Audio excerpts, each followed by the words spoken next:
que nous sommes heureux ce matin juste parce que nous sommes dans un beau bâtiment? Alors oui, bien sûr, le bâtiment, il est beau et ça nous encourage. Mais je sais pas vous, mais dans ma vie, j'ai été dans de nombreux beaux bâtiments. Et ça fait pas toujours la même impression. J'étais dans le Taj Mahal, la Tour Eiffel, World Trade Center, les pyramides de Gaza, Notre-Dame de Paris, Versailles. Il y a beaucoup de beaux bâtiments, bien plus beaux que celui-ci, qui laissent des impressions qui ne sont peut-être pas les mêmes. Et rentrer dans des beaux bâtiments, oui, ça entraîne une joie, mais souvent qui va être passagère et qui va être mesurable. Après que la Chambre des Lords fut bombardée en Angleterre pendant la Deuxième Guerre mondiale, Winston Churchill, dans un discours, demanda que le bâtiment soit rebâti exactement comme il avait été construit. Et il prononça cette phrase mémorable.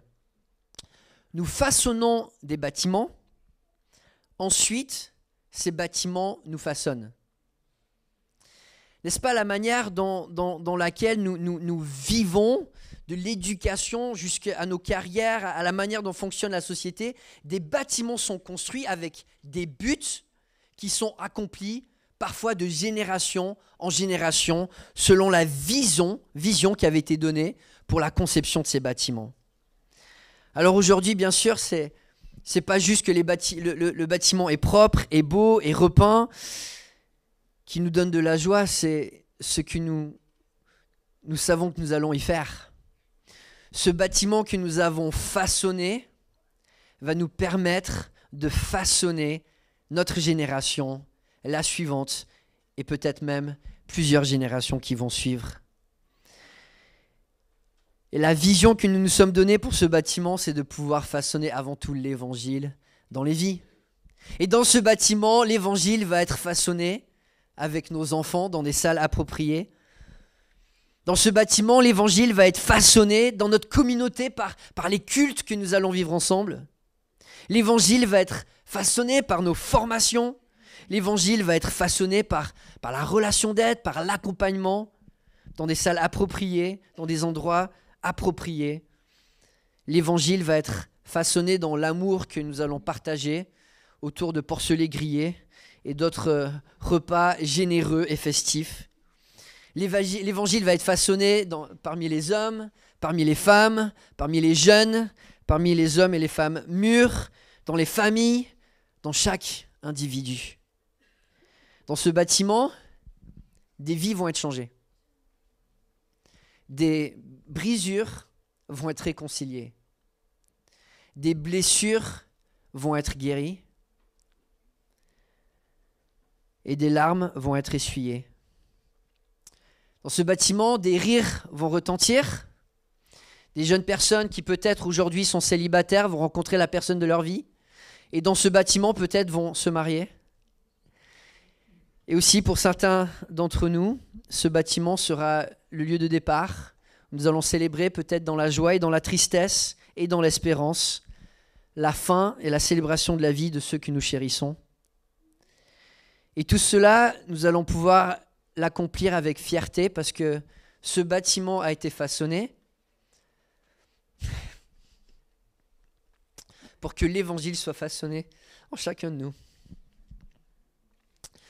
En réfléchissant à cette étape importante de notre vie d'église, à cette aventure de la foi que nous vivons, je pouvais sortir de ma tête le père des aventuriers de la foi.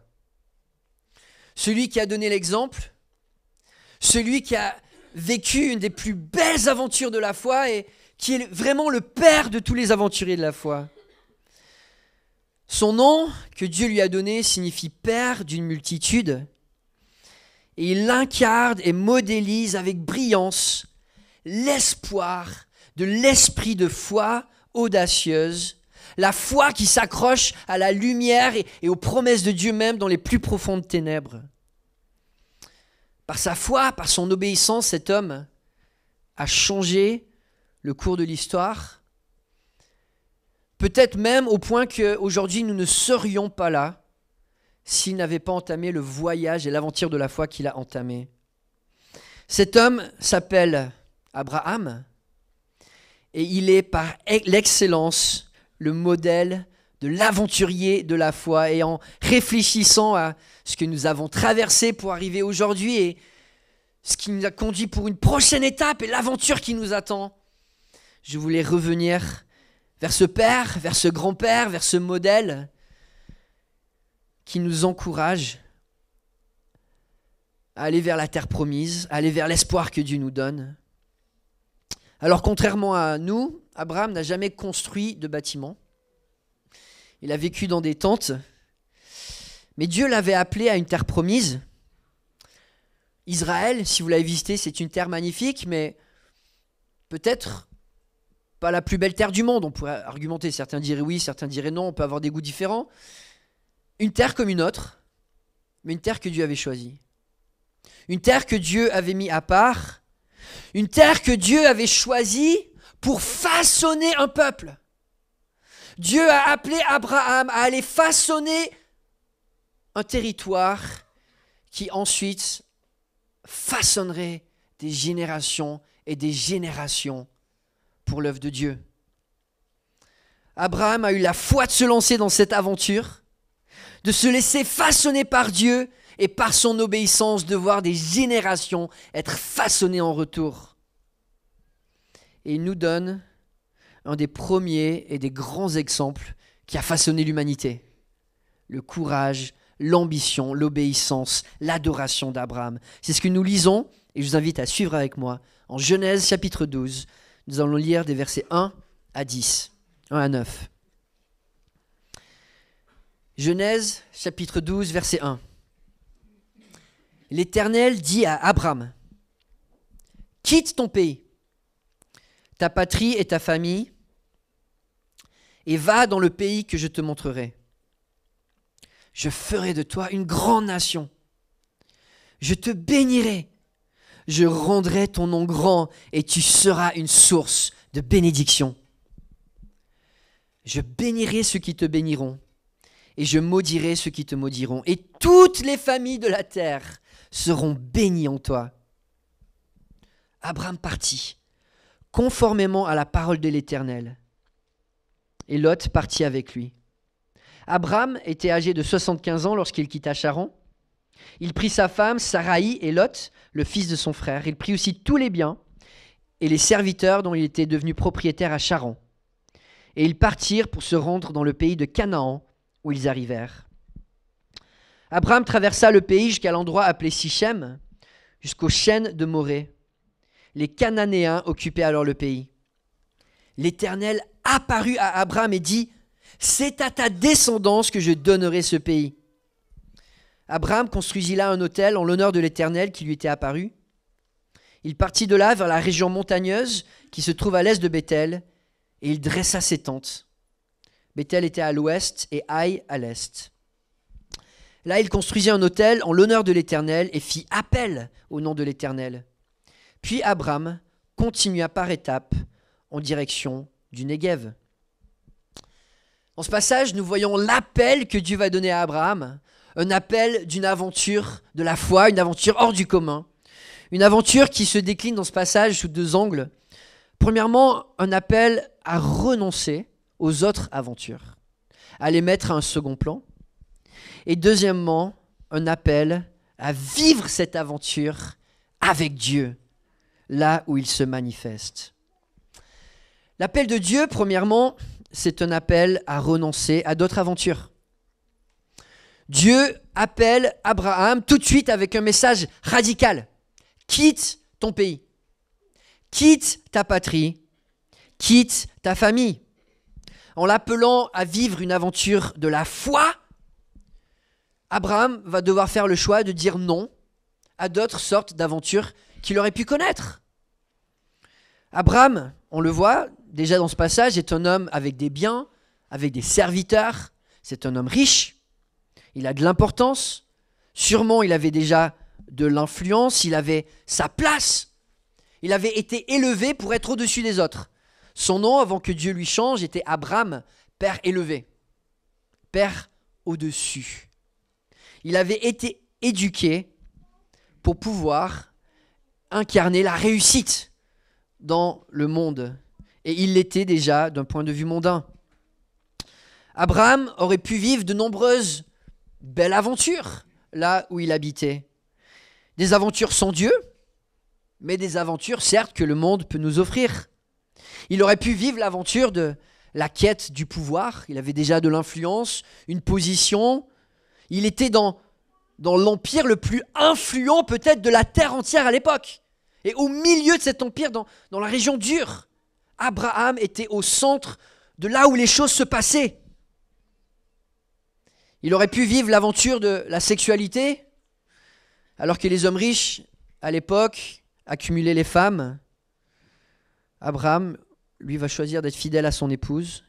Il aurait pu vivre l'aventure de la quête de la connaissance, en étudiant la société, en étudiant la science, l'agriculture, l'élevage du bétail. On va voir, Abraham va développer plein de choses, il va réussir. Mais ça ne sera pas son appel principal. Il aurait pu vivre la quête de la famille, de vivre des jours heureux, entouré de ses proches, de ses parents, de ses cousins, de ses amis.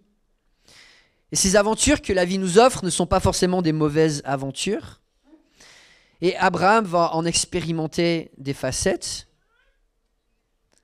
Mais toutes ces choses vont prendre un second rang une fois que Dieu l'appelle à vivre une aventure qui est différente de toutes les autres aventures. Une aventure qui nous appelle à donner à Dieu la première place et à le suivre là où il nous appelle. Au moment où Dieu appelle Abraham, Abraham signe pour une aventure qui surpasse toutes les autres aventures, une aventure qui va dominer sa vie, une aventure qui va façonner son existence et donner du sens à tout le reste. Il s'embarque dans l'aventure de la foi où Dieu prend la première place. Dire oui à Dieu en premier, c'est dire non à de nombreuses autres choses. C'est de faire le tri pour que tout s'aligne selon la direction que Dieu nous donne. Il n'y a pas d'autre manière de vivre l'appel de la foi.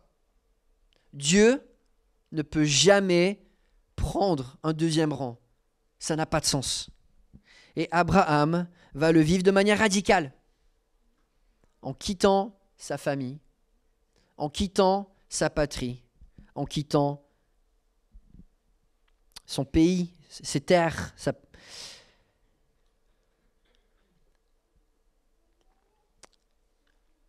C'est pas que la vie de la foi nous prive de tout, on le sait bien. Dans le chemin de l'aventure de la foi, il y a de nombreuses bénédictions. Mais Abraham va choisir de tout miser sur cette aventure de la foi que Dieu nous donne. Alors quand on choisit de suivre Dieu, certaines choses sont faciles à renoncer, d'autres choses sont difficiles. Si peut-être aujourd'hui je vous disais il faut quitter la France pour aller dans un nouveau pays où tu peux construire le monde comme tu l'entends. Certaines personnes diraient bah oui c'est facile, j'ai juste envie de faire ça. Et d'autres personnes diraient c'est difficile, il y a beaucoup de choses sur lesquelles je suis attaché. Probablement pour Abraham c'était un mélange de plusieurs choses. Un mélange de facilité et un mélange de difficulté. Abraham aurait eu de nombreuses raisons de rester là où il était. Là où il était en Mésopotamie, à l'époque de l'Empire akkadien. D'ailleurs, on le nomme peut-être le premier empire parce que c'est de là où, en tout cas, historiquement, archéologiquement, on voit que souvent les villes qui étaient des villes-États dirigées de manière autonome se sont réunies sous un gouvernement central. Et c'est la première fois qu'on voit vraiment ça attesté en histoire. On voit le premier empire comme les empires ou même les pays modernes sont en train de se mettre en place. Abraham est dans le centre d'un des endroits les plus développés au monde. Et quand on étudie la culture akkadienne, c'est la culture la plus développée de l'époque. Alors c'est un petit peu après, mais on a le code d'Hammurabi 200 ans plus tard, 300 ans après Abraham, qui va être écrit avec des lois vraiment organisées, avec des codes pour que la vie sur ces terres ait un certain équilibre. On pourrait penser que Abraham était dans un endroit polythéiste où il était que opprimé. Non. De toute façon, la terre entière était polythéiste presque, à part quelques fidèles, comme on va le voir avec Melchisédek et quelques personnes fidèles. Mais Abraham n'était pas dans un endroit qui était un endroit paumé. Il n'était pas en Ardèche, pardon. Ok, ça c'est la blague de Lyon. Oula, j'ai blessé quelqu'un, je vous demande pardon. Dans l'Empire akkadien, on voit qu'il y avait de nombreuses choses développées. Il y avait des barrages qui étaient construits. Il y avait des méthodes d'irrigation qui permettaient des nouvelles méthodes d'agriculture. Abraham était au centre de la civilisation. Au centre de la civilisation, mais aussi un endroit particulier parce que la région dure, la Chaldée, c'est le pays qui tourne autour de Babel, autour de Babylone. Abraham arrive 10 générations, on voit ça en Genèse chapitre 11, juste avant, 10 générations après la tour de Babel. C'est pas loin. Et la tour de Babel est, on pourrait argumenter, peut-être la plus grande révolte contre Dieu qu'il y a eu dans le cours de l'histoire. Parce que toute l'humanité entière lève le poing en disant « Mais Dieu, c'est pas toi qu'on veut représenter, c'est nous-mêmes. C'est pas toi qu'on veut servir, c'est notre propre effigie. » Et clairement, cette influence de Babel, cette influence de Babylone a perduré pendant des siècles. Et on le voit encore du temps de l'Apocalypse, à la fin des temps va revenir. Abraham est dans un endroit qui est mitigé, un endroit où il y a des bonnes choses et un endroit où il y a des mauvaises choses. Et partir pour le pays de Canaan n'est pas forcément un pays où les choses seront meilleures. Le pays n'est pas mieux développé et le polythéisme n'est pas moins développé. Au contraire, Dieu va dire à Abraham, dans ce pays-là, dans 400 ans, le péché sera à son comble. Et alors il y aura un jugement. C'est la direction dans laquelle les Cananéens se dirigeaient. Mais l'aventure à laquelle Dieu appelle Abraham est unique, tellement unique. Versets 1 et 2, l'Éternel dit à Abraham, « Quitte ton pays, ta patrie, ta famille, et va dans le pays que je te montrerai. Je ferai de toi une grande nation, je te bénirai, je rendrai ton nom grand et tu seras une source de bénédiction. » Dieu va faire 3 promesses à Abraham. Promesse d'un territoire, promesse d'une bénédiction et promesse d'une descendance, promesse de la multiplication. Abraham est appelé à être façonné dans un lieu à part, consacré pour façonner un homme de Dieu. Il est appelé à aller dans un endroit pour être façonné pour une relation à part, une relation centrée sur Dieu où règne la bénédiction de Dieu. Il est appelé à être façonné pour une mission à part, une mission non centrée sur lui-même, mais vers la multiplication, vers la bénédiction qui s'étend vers les autres, vers les prochaines générations, vers toutes les nations. 3 promesses pour Abraham, et vraiment pour tous ceux qui s'engagent dans l'aventure de la foi.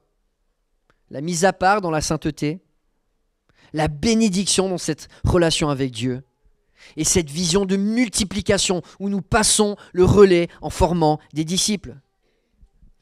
Les versets 4 et 5 qui suivent sont parmi les plus importants versets de toute la Bible, où on voit la volonté de Dieu se marier à la responsabilité de l'homme qui va obéir. Verset 4, Abraham partit conformément à la parole de l'Éternel, et Lot partit avec lui. Abraham était âgé de 75 ans lorsqu'il quitta Charan. Il prit sa femme, Saraï et Lot, le fils de son frère. Il prit aussi tous les biens, les serviteurs dont il était devenu propriétaire à Charan. Et ils partirent pour se rendre dans le pays de Canaan où ils arrivèrent. Abraham part selon la parole de l'Éternel. Il a 75 ans. Il n'est pas jeune. Il a déjà vécu une bonne partie de sa vie. Paul parle d'Abraham comme une personne qui a cru contre toute espérance. Humainement parlant, il n'y avait pas de raison de partir. Canaan n'était pas plus beau que la Mésopotamie, n'était pas plus développé, il n'y avait pas des personnes clés qui l'attendaient là-bas. Il n'y avait rien, juste la promesse de Dieu que si tu obéis, tu iras sur le territoire de la bénédiction. Abraham va partir en faisant de nombreux sacrifices. Il va quitter sa famille, il va quitter son pays, il va quitter son confort. Mais il va nous montrer l'exemple de ce qui nous permet de réellement vivre l'aventure de la foi. Et c'est l'obéissance envers Dieu. toutes les promesses que Dieu nous donne, si nous n'avons pas ce cœur d'Abraham, d'obéir, de s'y attacher, ça ne sert à rien. Et c'est pas parce qu'on a un beau bâtiment que les gens seront plus heureux qu'il y a 60 ans quand c'était un terrain de boule ici. Ce qui va façonner les cœurs, c'est la présence de la parole de Dieu, de la vérité de Dieu qu'on applique par l'obéissance.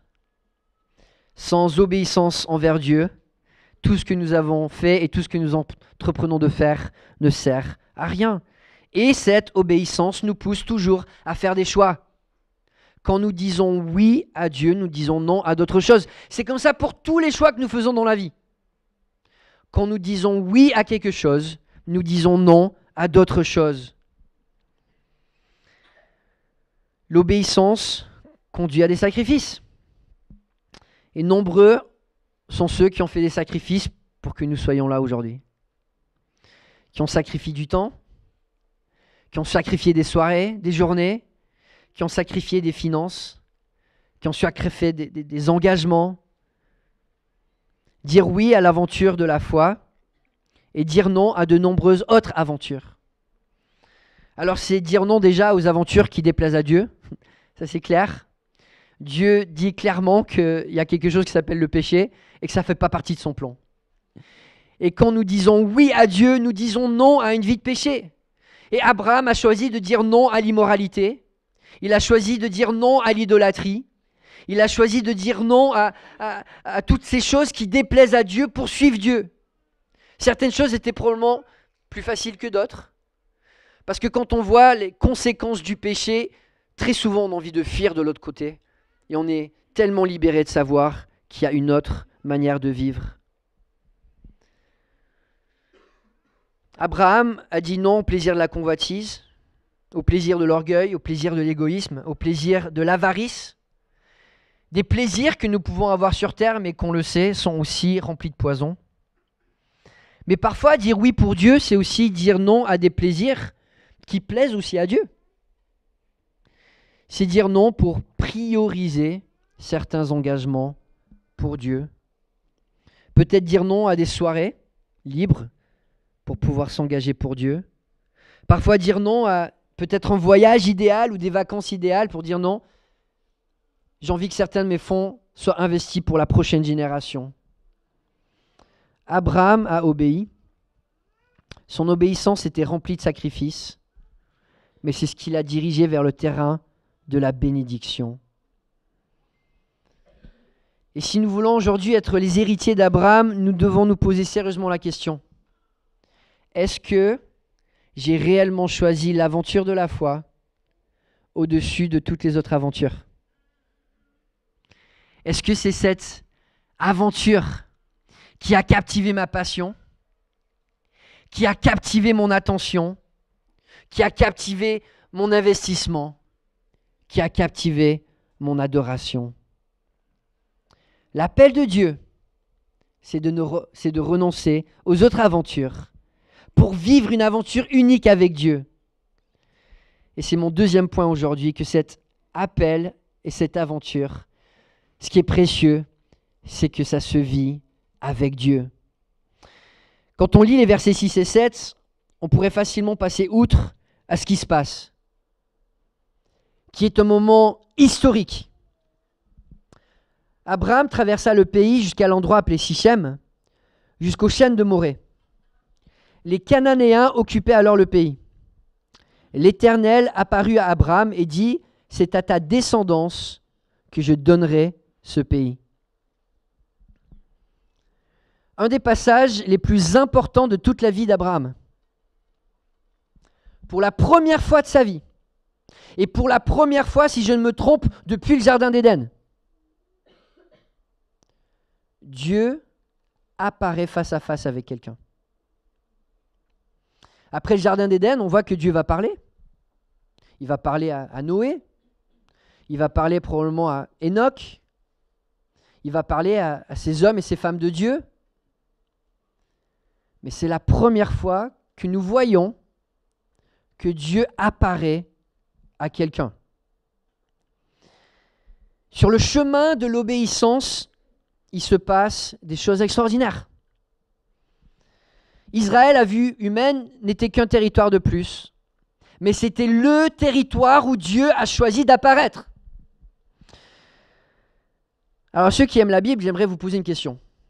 Quand on parle des apparitions de Dieu, on utilise le mot théophanie, où Dieu se manifeste de manière visible.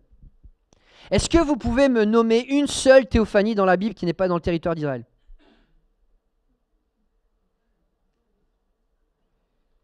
Je laisse réfléchir quelques secondes quand même.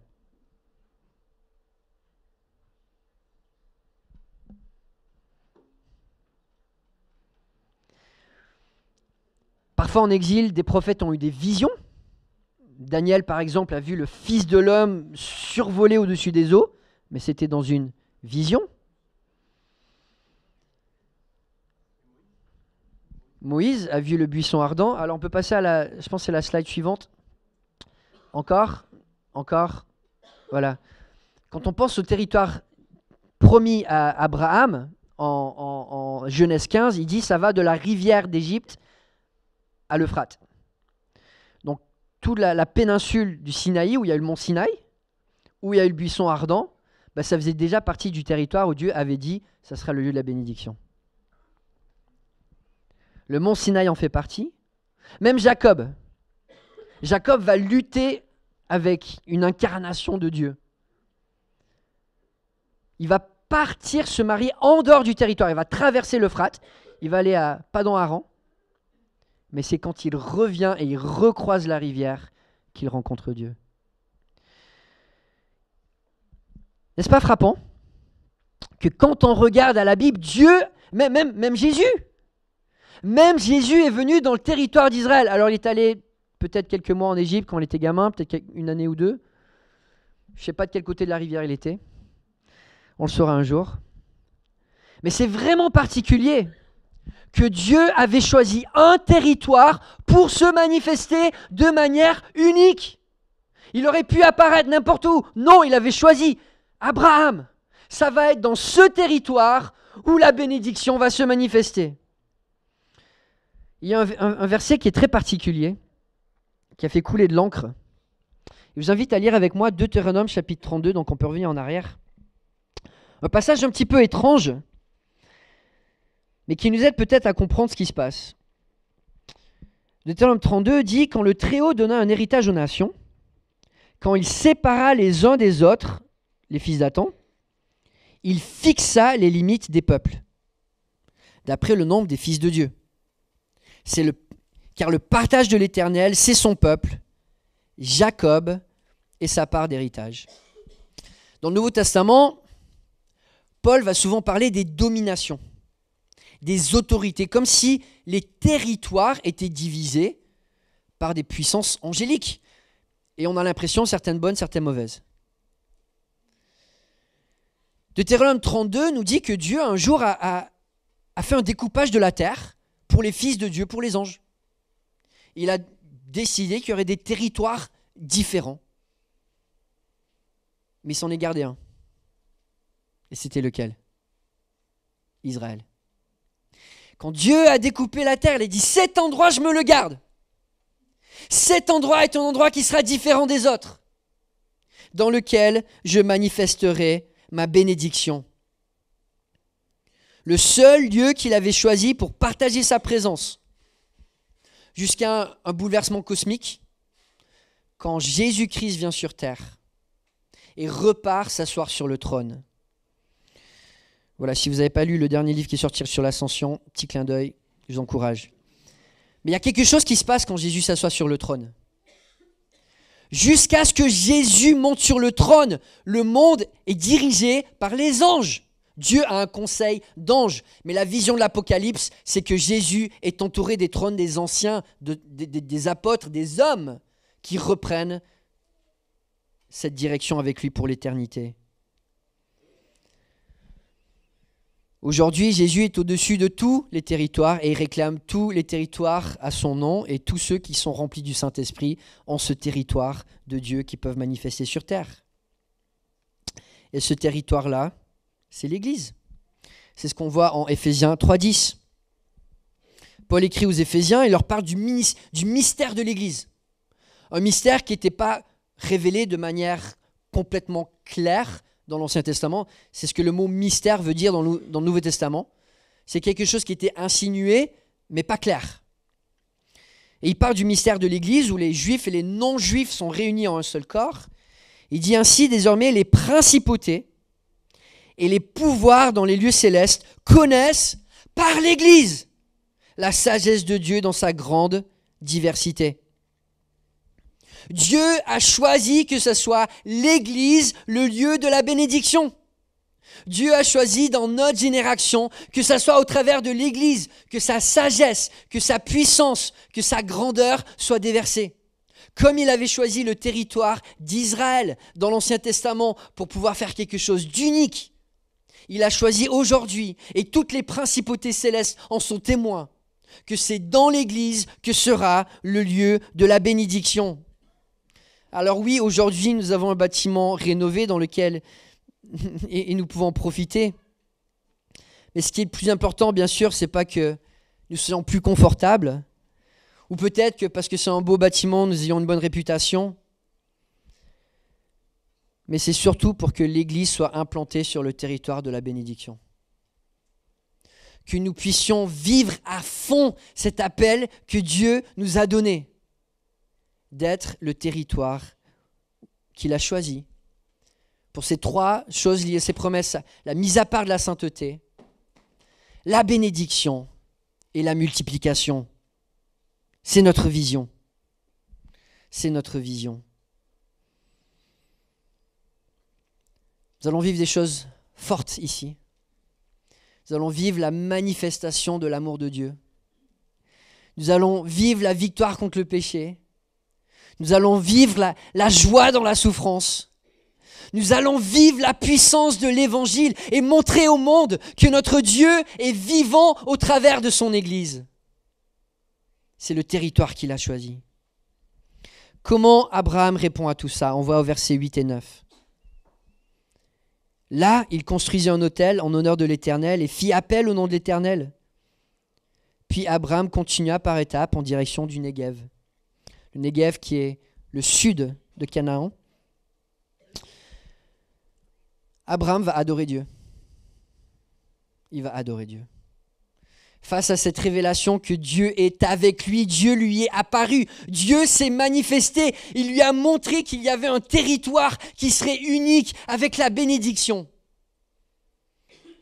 Abraham tourne les yeux vers Dieu et dit « Mais je veux t'adorer, oui je veux te mettre en premier, oui je veux t'offrir des sacrifices, oui je veux appeler au nom de l'Éternel. » Abraham commence ici peut-être à offrir des cultes à Dieu. Des cultes probablement où il y a un public et où son entourage peut le rejoindre. Il fait appel au nom de l'Éternel. Abraham choisit, en offrant des sacrifices, en mettant Dieu en premier, de vivre une vie d'adoration. Parce que c'est la seule option que nous avons devant un Dieu aussi grand. Et la seule manière de vivre pleinement cette réalité du territoire de la bénédiction, il se manifeste. Abraham offre un sacrifice. Jusqu'à la mort de Jésus, j'ai l'impression que dans l'Antiquité, c'était comme ancré dans les consciences des gens. Il fallait offrir des sacrifices. Et on le voit dans tellement de religions. Qu'il fallait que le sang soit versé, il fallait qu'il y ait un coût, mais il ne fallait pas que ce soit le nôtre parce qu'on ne pouvait pas le payer. Jésus-Christ a fait ce sacrifice. Et quelque part, ce désir aujourd'hui d'offrir des sacrifices, il est plus présent. En tout cas, pas de cette manière-là. Mais on le sait, une vie d'adoration, c'est l'offrande d'une vie qui est un sacrifice vivant, de bonne odeur à Dieu. Et si nous voulons aujourd'hui que ce lieu, et ce n'est pas vraiment un lieu, c'est un rassemblement où nous sommes, que nos rassemblements témoignent de cette bénédiction, témoignent de cette sainteté, témoignent de cette multiplication. Les attitudes que Dieu nous appelle à nous revêtir, c'est l'obéissance et l'adoration. Obéir à la parole et adorer Dieu plus que tout. Je pense que ce bâtiment a été façonné pour cela, dans les capacités que nous avions à le faire. Mais continuons à vivre cette aventure de la foi, avec ces attitudes pour continuer à façonner toute notre assemblée, ceux qui vont venir, la prochaine génération, avec la puissance de l'Évangile. Amen. Prions ensemble. Et Père Céleste, nous sommes heureux de pouvoir vivre ces moments ici aujourd'hui. Je te prie, Père Céleste, que dans ce bâtiment, ta vie puisse être façonnée dans nos vies. Que dans ce bâtiment, ta sainteté soit modélisée dans nos vies. Que dans ce bâtiment, ta bénédiction soit évidente et manifestée pour que tous puissent voir que tu es un Dieu bon, un Dieu plein d'amour, un Dieu vivant. Que dans ce bâtiment, Père Céleste, nous puissions connaître la multiplication de cette bénédiction par la multiplication des disciples.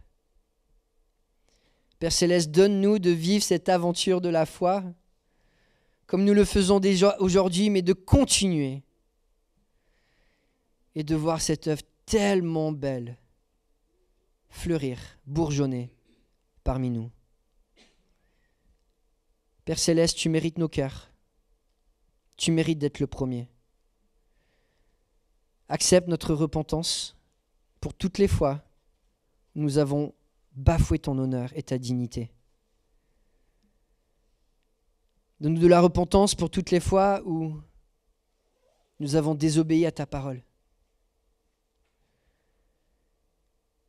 Et Père Céleste, dans cette réalité de l'Église que tu as choisie, donne-nous de vivre pleinement l'appel que tu nous as donné et de manifester le Dieu qui est vivant et qui est présent parmi nous. Donne-nous de vivre l'Église avec toi, avec toute la manifestation de ta puissance, de ton amour, de ta joie, de ta paix.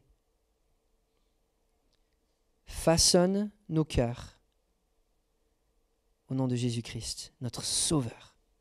Amen. Je vais inviter l'équipe de louange à s'avancer et nous allons chanter ensemble. Dieu est avec nous. Je vous invite à vous lever.